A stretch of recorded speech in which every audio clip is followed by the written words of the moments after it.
based on a true story. Is somebody gonna bless our food? Okay. Well, I guess I will. Joyce cleared her throat and said while the three of them sat down to breakfast. Lord, though he exasperates me to no end, I am grateful for my son. For I know that you've created him for a purpose, but did not tell us why you did it. Father laughed. Joyce's son, who often annoyed her, was John Smith.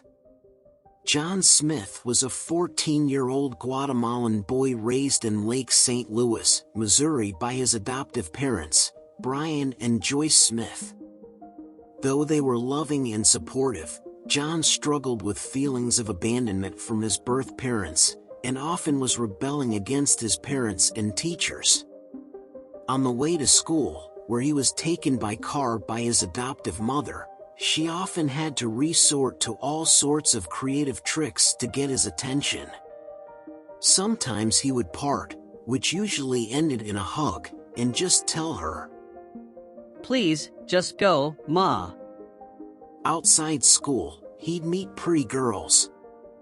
He was especially inflamed when a girl named Abby walked by. At school, the boys often discussed where they would go in the evening. As classes began, the teacher entered and the students were called upon to recite the Pledge of Allegiance to the U.S. flag in class. Good morning. Please stand for the Pledge of Allegiance. Place your right hand over your heart. Ready? Begin. I pledge allegiance to the flag of the United States of America and to the republic for which it stands. Nation under God, indivisible, with liberty and justice for all. Family oral history reports continue. The teacher began. Yesterday we heard from Jack Brown, whose family came over on the Mayflower ship. As you know, this is the famous ship that brought some of the first settlers to America, the Pilgrims, a community of English Christian separatists who sought religious freedom. In 1620, they embarked on a treacherous journey aboard the Mayflower and arrived at present-day Plymouth, Massachusetts. My husband's family also has a connection to these early settlers. His great-great-grandfather was a knight of some kind.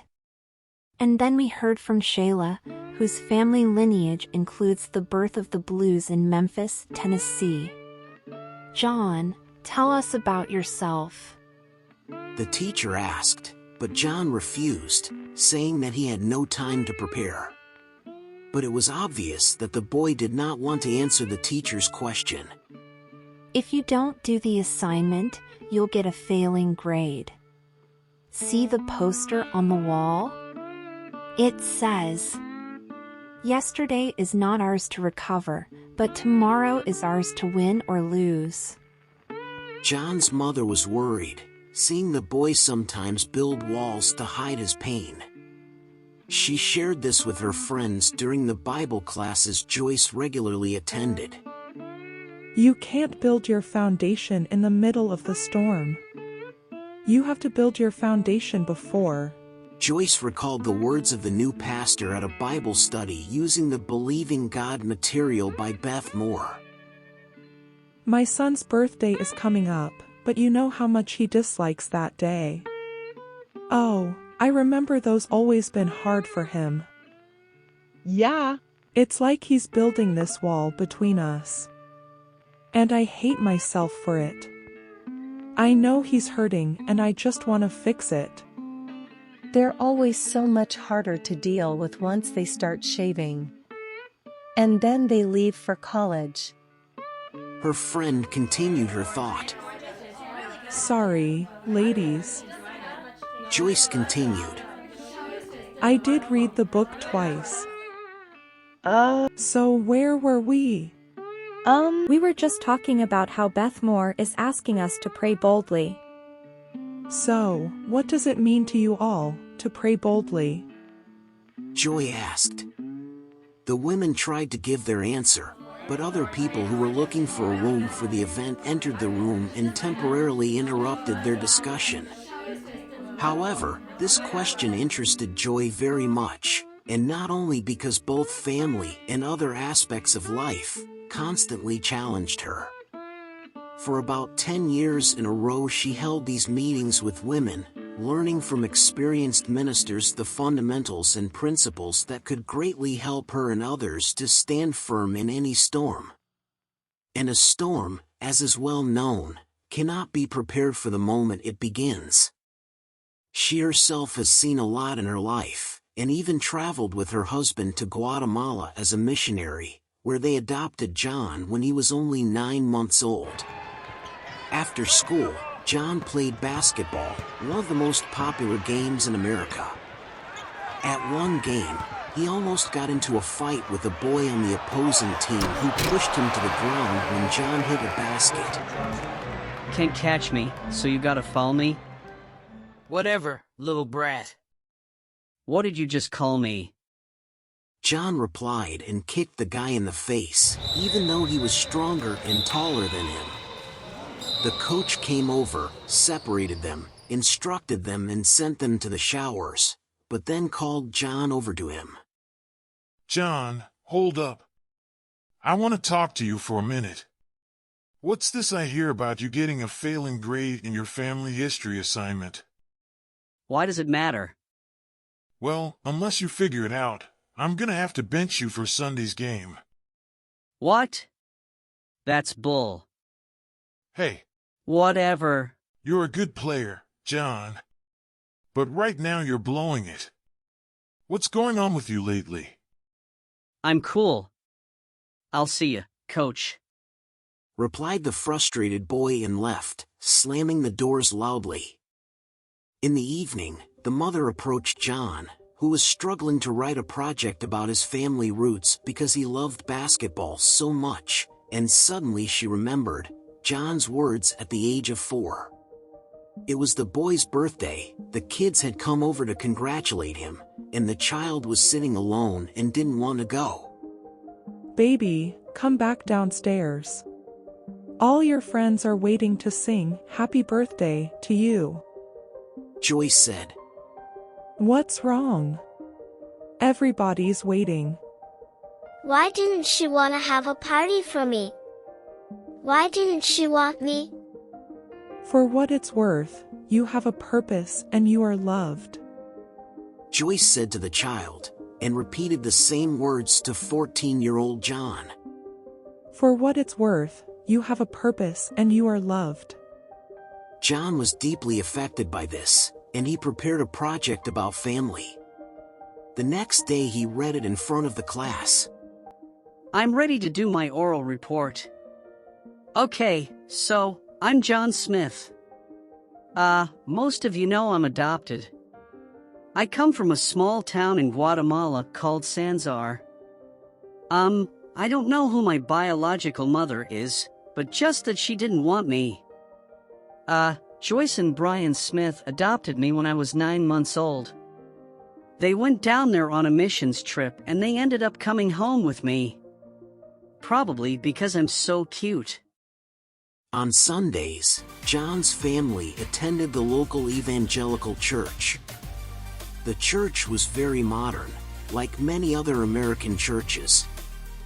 A highly professional youth band performed on stage, singing spiritual gospel in a very modern style.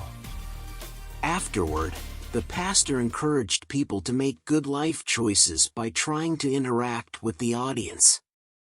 You can't build your foundation in the middle of the storm. You have to build your foundation before. After the church service ended, Joyce and her son met him at the exit of the building. Pastor Jason congratulated John on his success in basketball and invited him to the youth ministry. John promised to attend. After another successful basketball game in which John scored the all-important game-winning goal, John's father allowed his son to spend time at his friend's house, asking him at the end not to do anything stupid. It was a good game, son. Have a great time. And, don't do anything stupid. Okay, Brian. Love you, guys. Brian chuckled. I'm sorry, you're okay with that? Asked Joyce. It's just a phase. He's just trying to get a reaction. By calling you Brian? Or not hugging his mother? Goodbye. A little bit of both. He just needs some space, and maybe we should loosen up a bit. The mother thought he was talking to his father in a paternalistic way and asked the husband to reconsider whether it was the right thing to do. On the morning of February 19th, Martin Luther King Memorial Day, John and his two friends ran out into the freezing cold street. It was snowing outside, freezing cold, and the boys were running briskly around the local playground, taking a basketball with them. They passed the ball around, spun on the children's merry-go-round, and then, deciding that these amusements were only for small children, decided to run on the ice of a large lake. Throwing a piece of ice into it, they, so to speak, tested the surface of the lake ice for strength and for some reason decided that it was safe to run on it. After that, they confidently began to play hockey with their feet on the lake itself, sliding merrily on the ice. One of the boys was afraid at first, and apparently not without reason, but then joined the two friends. Suddenly a stern-looking man ran out of a neighboring house across the lake and shouted to them. Guys, go back immediately. It's dangerous out there. The ice might crack. We're training for the Olympics, sir. Please don't be a dream killer. John joked. Maybe he's right. Have you heard a single crack? Leave the lake immediately, or I'll call the cops, shouted the agitated and worried man again. But as is often the case, people excited by temporary hilarity do not like such stern appeals or warnings, which can, as it turns out later, save their lives. The ice is strong, said one of the boys, and they continued to play. We'll leave now. Just catch up with our friend. One of the two boys said to the man, and they ran to catch up with their buddy, who was in the middle of the lake. John's mother felt intense anxiety from a distance for her son, who had spent the night at a friend's house and apparently hadn't called her. She sent him a text message. The boys tumbled their friend onto the ice in a playful wrestling match, and John got to his full height on his feet to look at something on his smartphone. Suddenly, in a flash, the ice beneath him cracked and John fell into the icy water. There was an immediate crack in the surface, and the other two boys lying on the ice were also instantly in the icy water. They all managed to surface. They started trying to crawl to the edge of the ice, but it was difficult. Their hands were freezing from the cold. Josh, hold on! I can't hold on. My hands are too cold. I'm slipping. Hold on, Rieger, hold on. I can't get up. Just breathe. Here. I'll push you out, said John. John managed to help one friend and pushed him as hard as he could. The friend managed to get on the ice and thought about helping the others, but John, probably from the ice shock, began to sink. For a while he still tried to float out of the icy water, but then he lost consciousness and went to the bottom. The two boys were screaming for help, and luckily they were spotted by the same man who was scolding them and demanding that they leave the surface of the lake immediately. In addition to the police, he also called 911 emergency services, who immediately went to the call. There's local police, one guy on the ice, one guy in the water, and one guy under the ice. The dispatcher informed the rescue team, who were dressing in diving suits as they headed out. One of the police officers managed to crawl across the cracked ice to the scene of the tragedy and pulled the boy, who was in the water, out by the hand. Following the policeman, divers arrived at the scene. I know this lake. It's 4 meters deep. The hole in the ice is getting bigger. Take the hook. Let's try to pull him out. Cautiously, they approached the place where the boy who had climbed out was still sitting on the ice. He was crying for help and begging to save John, who had gone underwater a minute or more ago. We will. One of the rescuers replied. The boy was dragged away by a policeman, and the divers climbed into the water with a fire hook in their hands. The main thing is not to hurt him. We'll try to start looking for him from this end of the rift. In the hand of a rescuer named Tommy was John's surfaced sneaker. Is the area widening, or is it just me? It's getting bigger, replied his partner. We need to find the boy. He began to move the pike pole around, trying to find John's drowned body. He felt many meters around the hole and asked his partner, How long has it been? 15 minutes. We can't save him, replied the partner named Joe.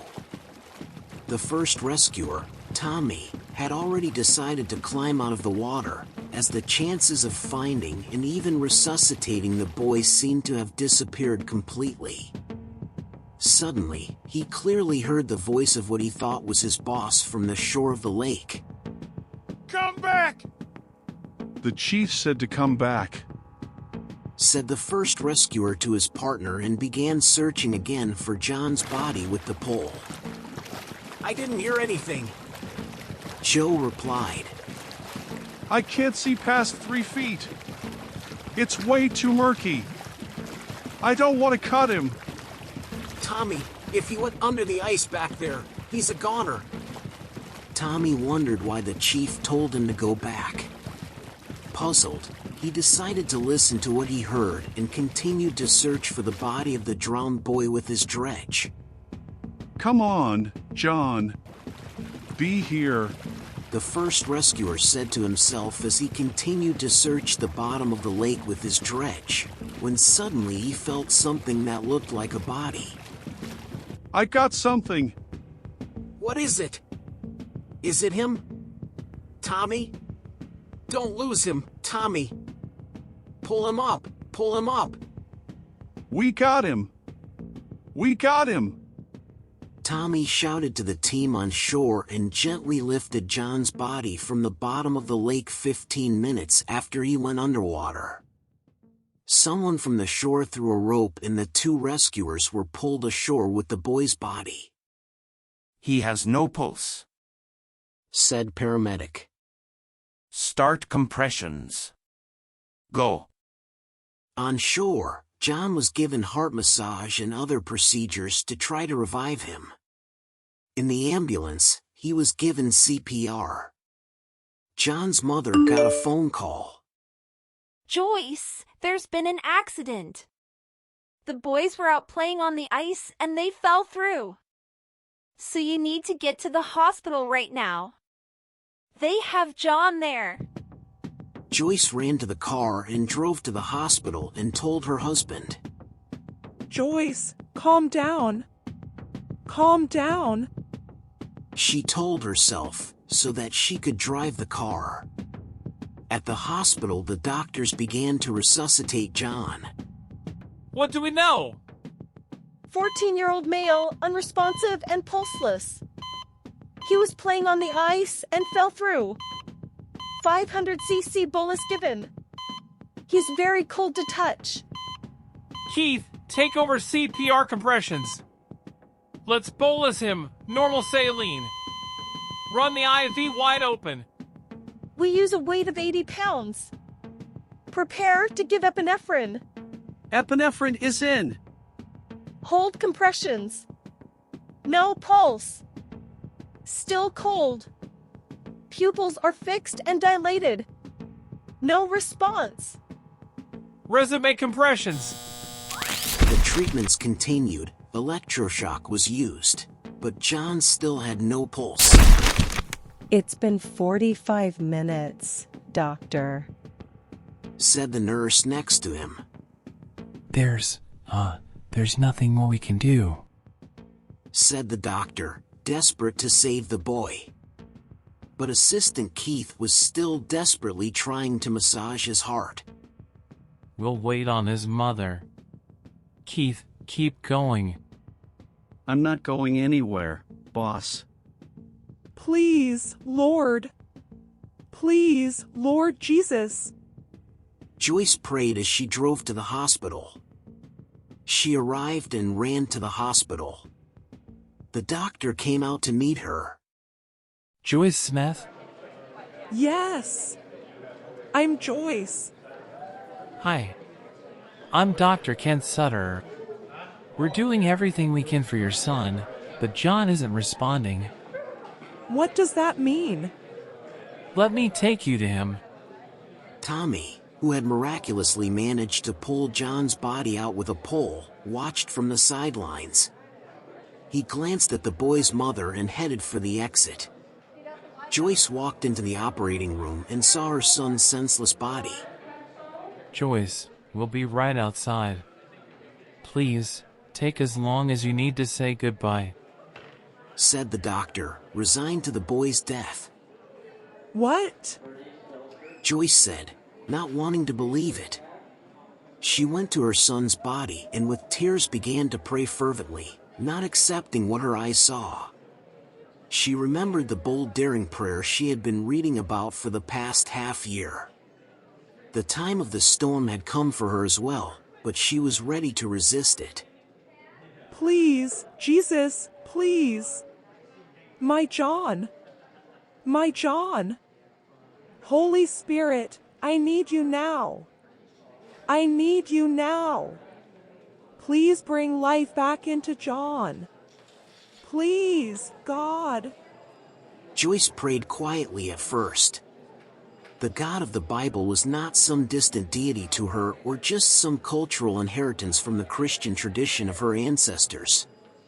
Joyce had spent many years in fellowship with her God, going with him to the mission field, helping others with him, preaching about him in other countries. He was her friend, and she had real something to lean on when this unexpected grief hit her. From petitions for help she moved on to a bold prayer with authority, which she had just lately learned especially from the Bible materials of a Bible preacher. She grasped John's cold feet with her hands and boldly shouted with all her might, Come, breathe life into John! Send your Holy Spirit to save my son! The mother's heartfelt faith was suddenly united with the heart of the one who had given her a special love for this abandoned boy whom she had adopted 13 years ago in another country. The operating room was suddenly filled with an unearthly tangible presence. It affected even the medics who were standing next to Joyce. They were slightly thrown aside as if by a blast wave, but there was no time to deal with this phenomenon, because the dead boy suddenly had a pulse, which was visible on the instruments and sensors to which John's body was connected. We've got a pulse! Screamed the nurse in shock when she heard the signal from the heartbeat monitor. What? The doctor asked. We've got a pulse! We've got a pulse! Shouted the amazed nurse near the transducer to Dr. Kent. Hearing this, the paramedics went to work. Page respiratory and let them know we need a ventilator. You got a pulse? Yes. Prepare intubation. I'll get the NG and be ready to insert it post-intubation. After a while, the doctor came out into the hallway to the kid's parents and said, John's got a pulse, but it's weak. Now, we're doing everything we can to stabilize him, and we're airlifting him to Cardinal Glennon Hospital downtown right now. They've got the foremost expert in drowning, Dr. Garrett. Now, in my opinion, he's John's only chance. Joyce plucked up her courage and got into the helicopter with her son, breathing heavily. She was usually afraid of heights, but she overpowered herself by telling the pilot that she would not leave her son. When Joyce arrived at the children's hospital, she met Pastor Jason, who told her he would support her and John as long as needed. Soon Brian, Joyce's husband, arrived there as well. Dr. Garrett, who had examined John, called them in to talk. I'm Dr. Garrett. I'm sorry to be meeting under these circumstances. Your son is alive, but his pulse is very, very weak. John's brain, like his organs, was deprived of oxygen for at least 20 minutes before CPR was administered. His injuries are catastrophic. John has only rudimentary brain functions left. I've never seen a case like John's. If John ever regained consciousness, he'd be severely neurologically impaired. I'm sorry, Mr. and Mrs. Smith, but I don't believe John will survive the night. If you have family and friends that you want to call to come to see John, now would be the time to do it. Joyce took up the challenge again, and was determined not to give up. When she heard another verdict on her son from such a specialist, she said, I've been told that you are the best, Dr. Garrett. I'm an expert in my field, ma'am. No, you're the best. World-renowned, in fact. Or was I misinformed? No, you are not, replied the doctor, apparently determined to comfort the mother. I know that you don't know my son, but my John is a fighter and he doesn't give up. So, I need you to go and be the best for John. Nothing less. And you just let God do the rest. Okay, the doctor replied, after a brief moment of thought. Joyce was approached by a friend, Melissa, who had just arrived. What are they saying about John? Well, I'm not gonna say what the doctor just tried to tell me, because I refuse to accept it. Because John is gonna get through this. Melissa didn't have as much confidence as Joyce and said, Joyce, I think you need to be honest with yourself about John's chances. I am being honest about his chances. You know, I'm gonna get back. They're only allowing 2 people in the room at a time. The resistant mother replied firmly and walked away. Dr. Ken arrived home. When asked if John would live, he said it was a miracle that the pulse had reappeared and essentially the boy had come back to life, but he didn't believe he would survive any further. In the gym there was a thoughtful conversation going on amongst the rescue team that had pulled John from the lake. Their chief was there, too. They don't expect that boy to make it through the night. That was something today, Bud. What you did, said Joe, Tommy's rescue partner. Well, if Chief hadn't asked us to double back, never would have found him in the first place. What are you talking about? Chief asked Tommy. If you hadn't yelled for us to go back. I thought you were nuts. Tommy answered his boss. I didn't yell at you guys.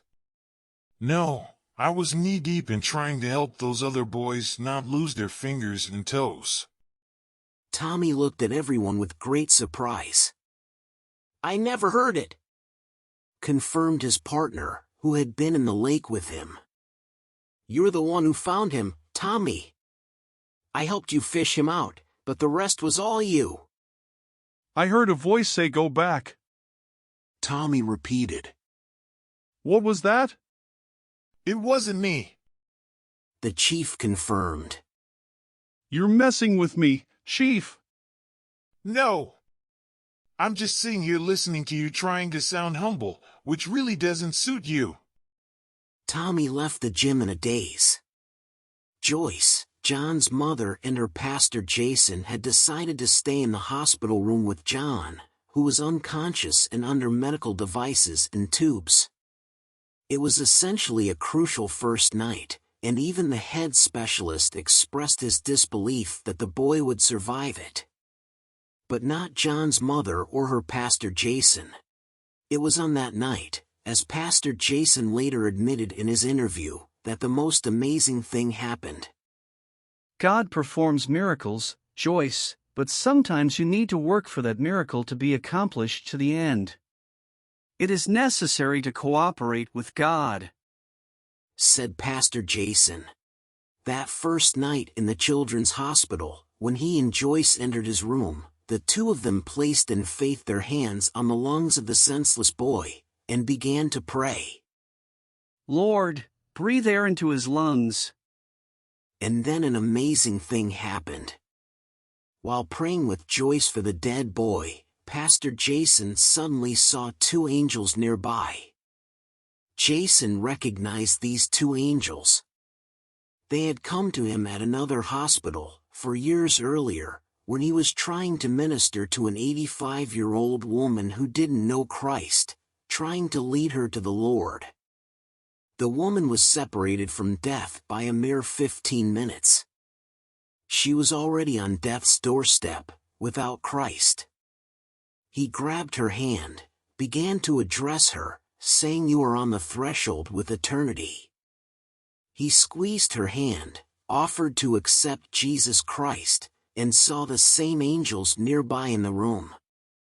Within 15 minutes she came to life, opened her eyes, the light of life appeared on her face. She said later that she had given her life to Jesus, and walked out of the hospital a day later.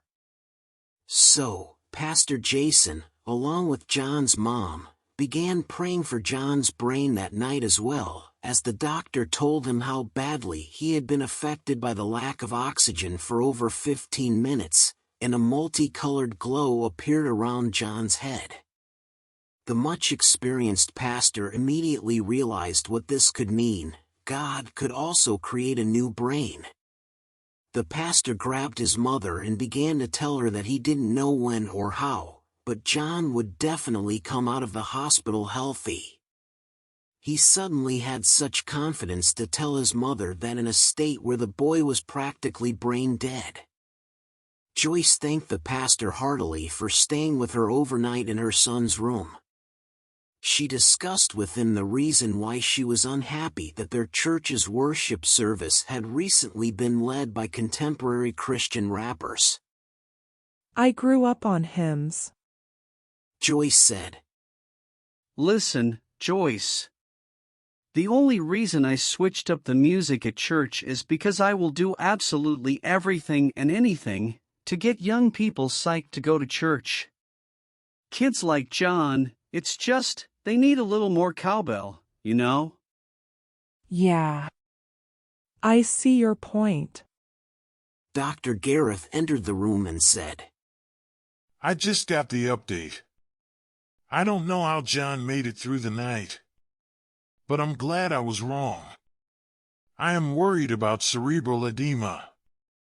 Like the rest of John's body, his brain's going to want to swell. I'm gonna keep John in an induced coma, give his body a chance to reverse course.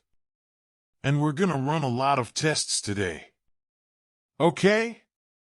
It's imperative that we see some kind of real proof of brain activity in John." "Yeah," said the mother. "At best, we have a long road ahead. And I'm not gonna lie to you. We're in uncharted territory." The television was broadcasting the local news. A 14-year-old boy, who spent 15 minutes trapped underwater after falling through the ice on Lake St. Louis, is continuing to fight for his life today. On Monday, after first responders recovered John Smith's unresponsive and pulseless body, John was transported to St. Joseph West Hospital, where the trauma team continued life-saving CPR efforts for an additional 45 minutes. It was then that after an hour with no signs of life, John's mother, Joyce, prayed. And John got a pulse. John was then quickly airlifted here to Cardinal Glennon Hospital, where we're told that Dr. Garrett and his team are working around the clock in an effort to save John Smith's life. Reporting live from Cardinal Glennon Hospital. Joyce's tests of faith continued. Her husband came in and said that almost no one but her believed in John's possible healing. "What do you think?" I'm sorry, but I think Melissa is right. I can see it in their face and in everyone's face except mine. I believe God can heal our son completely. I know you do. I know you do. Jason went to his house. At dinner, his family asked him, "Why did you have to sleep at the hospital?" Well, remember how I told you another word for pastor can be shepherd? Well, shepherds look after their sheep, right? Is that why you always tell Mom the people at church are acting like sheep? His young son asked him. John's like a sheep that's been injured. And this is a real thing. This really happens sometimes. Sometimes when a shepherd finds a sheep that's been injured in his pasture, he'll actually pick him up, and he'll carry him around his neck. Why? Well, so that the sheep can hear his heartbeat, right? And the two can form a bond. So you're gonna carry John around your neck? Well, not literally. Both laughed. You guys, your dad is going to the hospital to be by John's side. That way he can hear your dad's voice and know that your dad loves him. 'Cause that is what pastors do. They love their people. Why didn't you just say that? I don't know. I think your mom should be the pastor, huh? The rescue chief came over to talk to Tommy. Tommy, how you doing? What's on your mind, Chief? The guys think that, maybe you're still a little shook up about what happened to the boy. I know what I heard. I believe you. A few feet over, that lake is, like, 25 feet deep or more, right? Yeah. To find him like we did, that fast? 1,000,000 to 1, best case. Anything like that ever happened to you? No. Well, the way I figure it, it's either one of two things. Either I'm nuts. Or God's talking to you. Exactly. In which case, I got a big personal problem. What's that? I don't believe in God. Replied a bewildered Tommy. At the hospital, Joyce's husband met with Pastor Jason again.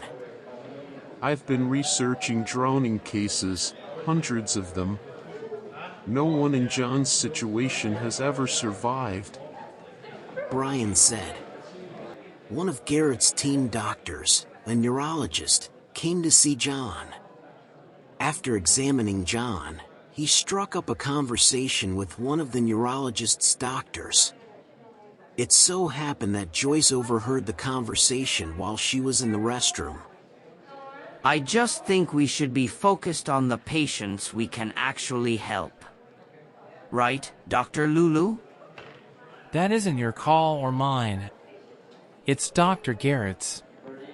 It is neurologically impossible for the patient to change course at this point. Be that as it may, our job is to meet the needs of the patient until Dr. Garrett changes course or the patient expires. But the cerebral blood flow scan shows complete absence of.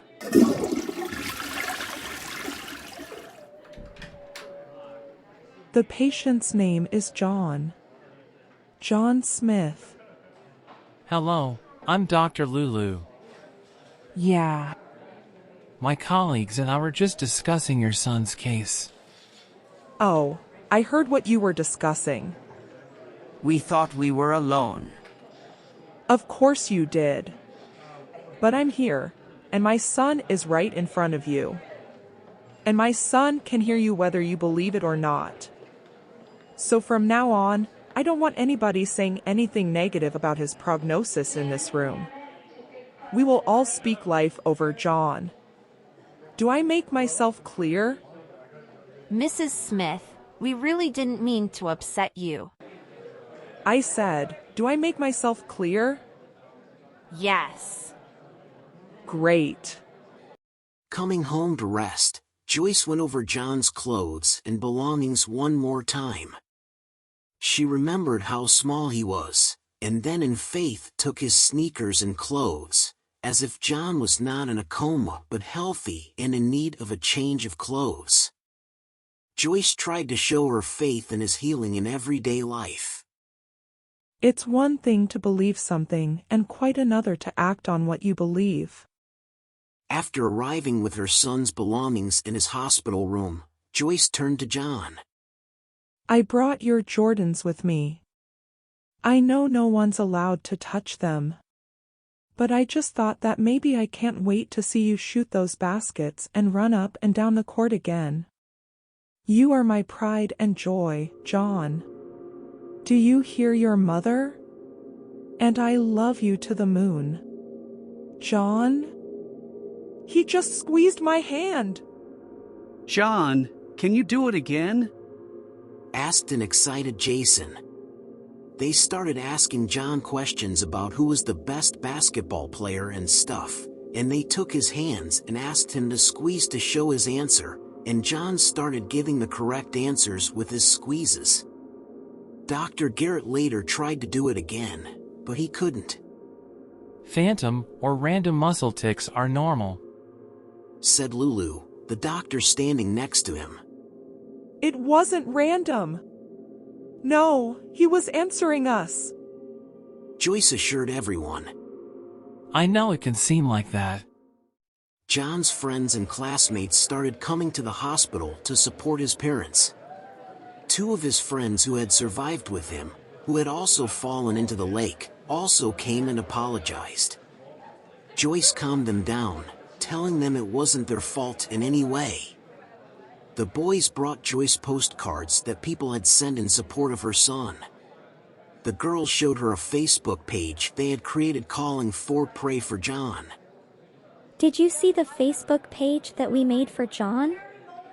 No. It's gone viral. Wow. Oh, girls. This is so wonderful. Look at these prayers. But by chance, Joyce heard the words of the departing mother to her daughter, who had come to see John. Girls, look, we need to be prepared for the fact that John is probably not going to make it. Okay? I really don't think you want to be here for that. Joyce couldn't take it anymore and called out loudly to the crowd. Can I have your attention? Just down that hall, do you know that John is fighting for his life? Okay? And so in this room, there is no negative talk of any kind. Nothing. Okay? Thank you. Joyce was upset and almost angry when she heard negative words about the outcome of her son's situation. Brian tried to correct her. Unreal. You okay? Far from it. The nerve of these people. Let's talk. What's up? I'm worried about you. I know you're angry. You're right, I am. Look, I support what you said out there. But the way you've spoken to some of the staff, I just... What, Brian? Say it. I need you to show them some kindness or decency. I'm fighting for my son's life. We all are. Everybody is doing their best in an impossible situation. If it wasn't for me, our son wouldn't be alive right now. Wow, Joyce. Her husband tried to calm her down and balance her somehow. Joyce began to overexert herself and Dr. Garrett demanded that she be sure to get plenty of rest and sleep. She later told Jason how she had tried to control everything around her since she was young, but she could not control the situation with John. My whole life, I have not stopped trying to control the outcome. I can't control this, can I? Joyce, why don't you let God handle it? The pastor counseled her. Later, Dr. Garrett had a troubling word to say about the current situation. John's fever just hit 104. Now, John's at 2 full days of propofol. And it's only meant to be taken at most for 24 hours. You said the propofol was needed to keep John in an induced coma, said Brian. That's right. We had no other choice but to keep him deeply sedated. My concern now, with this raging fever, is that the propofol and the heavy-duty antibiotics we're giving him will cause permanent organ damage. Then wake him up, Joyce said suddenly with great confidence. Excuse me? The shocked doctor asked her again. Wake John up. Take him off of everything and let our son fight for his life. You just said these things that he's on are making him worse. Okay. So we wake him up. Let's start tapering him off all medication. Tomorrow morning, we wake him up. Joyce asked Pastor Jason to ask for prayers for John's resuscitation through the local media. The family's pastor, Jason Noble, is joining me here tonight with something he'd like to say on the family's behalf. Jason. We've reached a critical juncture in John's care. So the Smith family simply asks for one thing. So please pray for John. His mother, Joyce, believes that God can do the impossible. So the Smith family is in need of your prayers tonight as they face this incredibly difficult ordeal. When we first reported on John's story, we got such an outpouring of care and concern from the community. His story continues to touch so many lives. And we are committed to keeping you posted every step of the way. Our thoughts and prayers are with you, John. This is Kay Quinn reporting from Cardinal Glennon Hospital. Was on local television. Jason himself prayed with John's family before his resuscitation. Lord, fill John's lungs tomorrow with the breath of life, restoring him fully.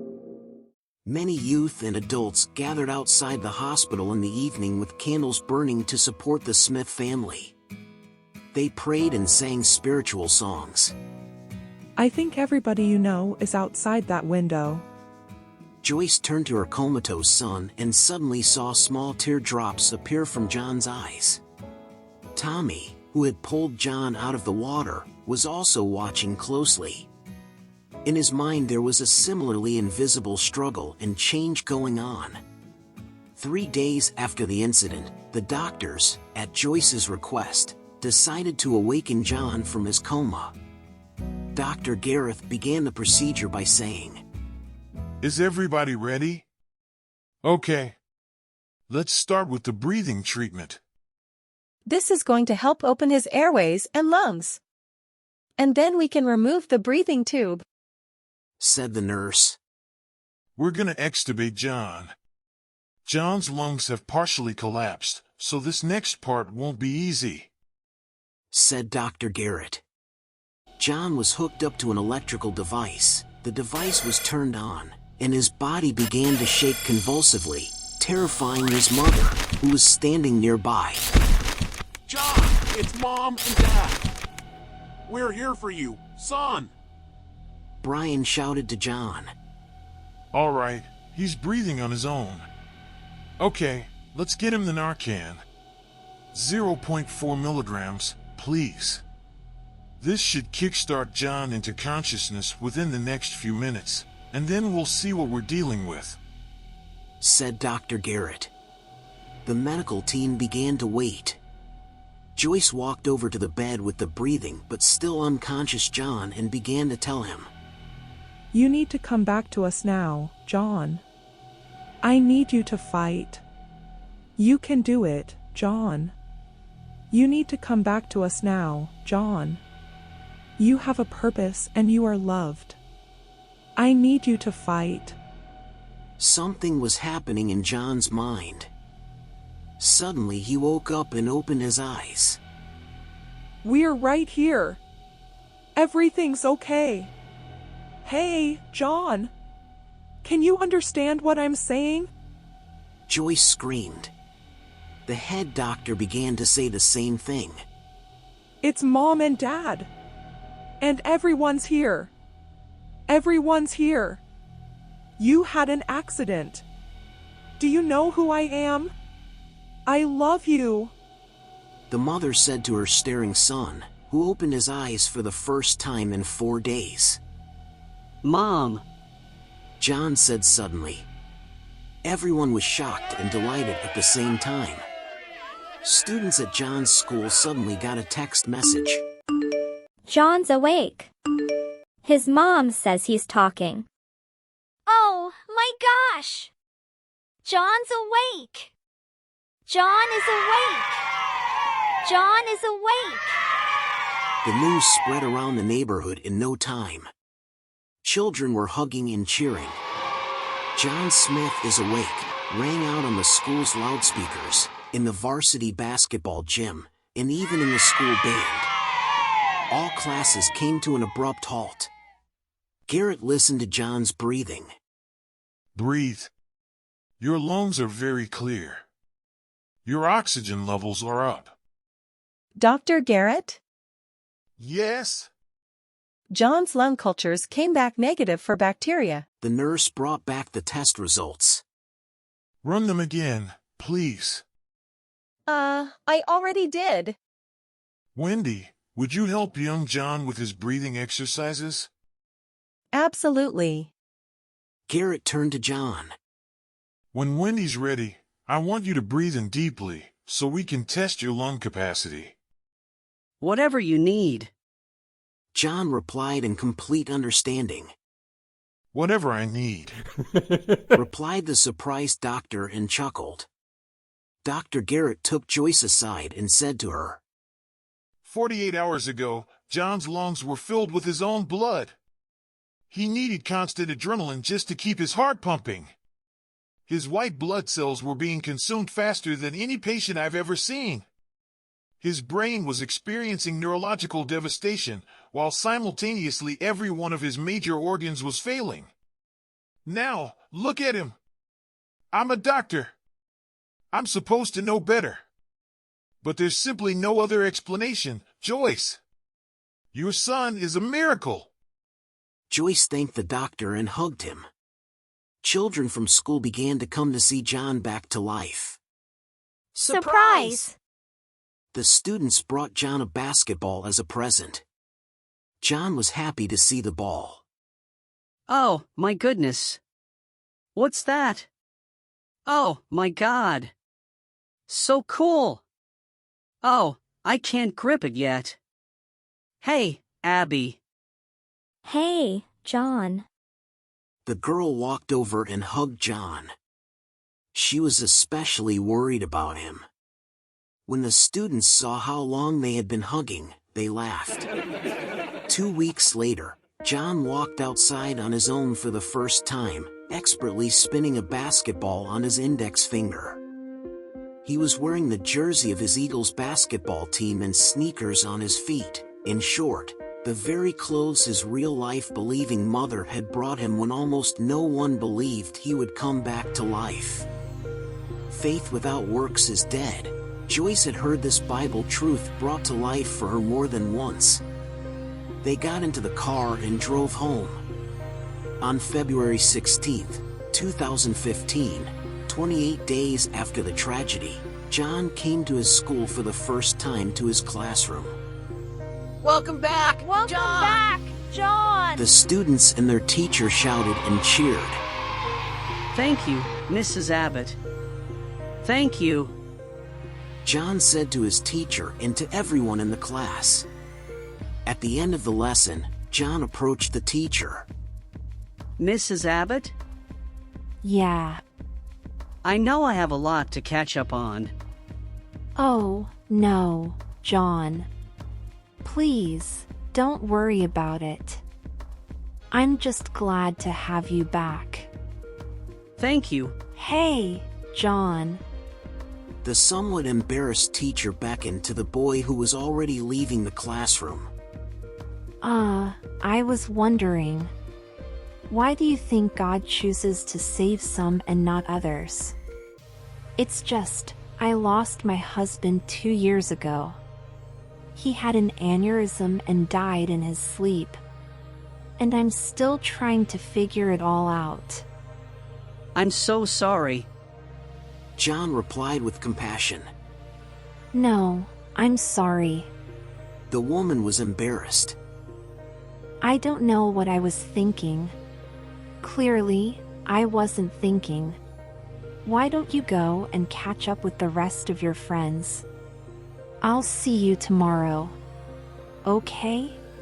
John took one more thoughtful look at the teacher and went to his school compartment in the iron clothes closet. To his surprise, his locker door was covered with notes. Some expressed love for him and some had a heartbreaking cry, like, "Why are you John so lucky and my mom is dying?" In other notes, one of the kids begged him to pray for his dad, who had cancer. What he saw shocked the boy and he walked away down the hallway. He was stared at by the students standing around him and everyone who passed him, and it seemed that not everyone was completely happy about the miracle that had happened to him. At the exit of the school, he was approached by several rude students. "What's up, miracle boy? Where are you running off to? Not gonna go try and, walk on water again, are you, John?" There was a sneer and a touch of contempt in their voices. John got on his bike and sped away from them. He arrived at the same lake he had fallen into a month and a half ago. The ice had already melted. Suddenly he noticed Tommy, the lifeguard, sitting nearby, looking at the lake as he did. Tommy? Tommy Shine? John? It's good to finally meet you. Yeah. You too. I was just sitting here debating on whether coincidences happen in life. Thank you for saving me. I didn't save you, John. I mean, I did, but I didn't. In the water that day, I was ready to give up on you. But then I hear this voice telling me go back. God told me where to find you. Well, if there's a God, I don't know what he's got planned for you, but it must be something pretty special. Maybe that's true for the both of us. John answered with a smile. Tommy looked at him thoughtfully. They sat by the shore for a long time and talked.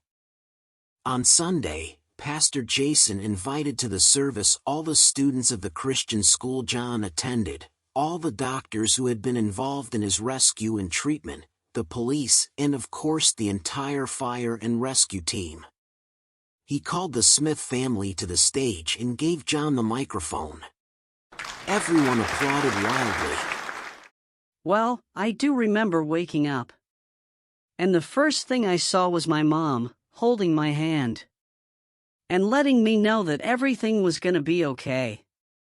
When I was a baby, and no one wanted me, my parents wanted me. And when no one thought that I could make it back, my mom knew that I could. Mom, I love you. Dad, I love you, too. And for those of you who ask why me, I don't know. But a great teacher once told me, yesterday's not ours to recover, but tomorrow is ours to win or lose. Lastly, I just want to thank the Lord. Pastor Jason decided to introduce to John and everyone present all those involved in his rescue and restoration. I thought it might be a good idea for John to meet some of the people responsible for saving his life. If you're part of the Wentzville Fire Department, would you please stand? If you're an emergency dispatch officer or an EMT member, could you please stand as well? Now, if you're a member of the Lake St. Louis Police Department, could you please stand? If you're part of the St. Joseph Medical Team, could you stand? And if you're part of the Cardinal Glennon Medical Team, could you stand? Thank you so much for your tireless service. For your sacrifice. If you could remain standing, I'd like to ask anyone who prayed for John at school to stand. I'd like anyone who prayed for him at home to stand. I'd like anyone who prayed for him in this very church to stand. Thank you. Almost everyone in the large auditorium stood up. and soon John played his first basketball game for his school Eagles team since his essentially resurrection from the dead. Epilogue. Patient died. Mother prayed. Patient came back to life. Dr. Kent Sutterer. John is fully recovered. He's pursuing a life in ministry and loves coaching basketball. His mother is busy with family and also doing volunteer work. John and Abigail, married in 2021 and had a child together. John has his own Facebook page where he puts his motivational posts and news about his family. The story of John Smith has been told in numerous TV interviews and on various platforms, including by a direct participant in these events, Pastor Jason Noble, who narrated some special details of that first night in the children's hospital when it was decided whether the boy would live or not. His special account of John Smith's recovery and what exactly happened in that hospital is in the archive of Sid Rod's international TV show It's Supernatural. The end. Thanks for watching. If you liked this video, please subscribe, like and comment on the video so more people can watch it. Thank you so much.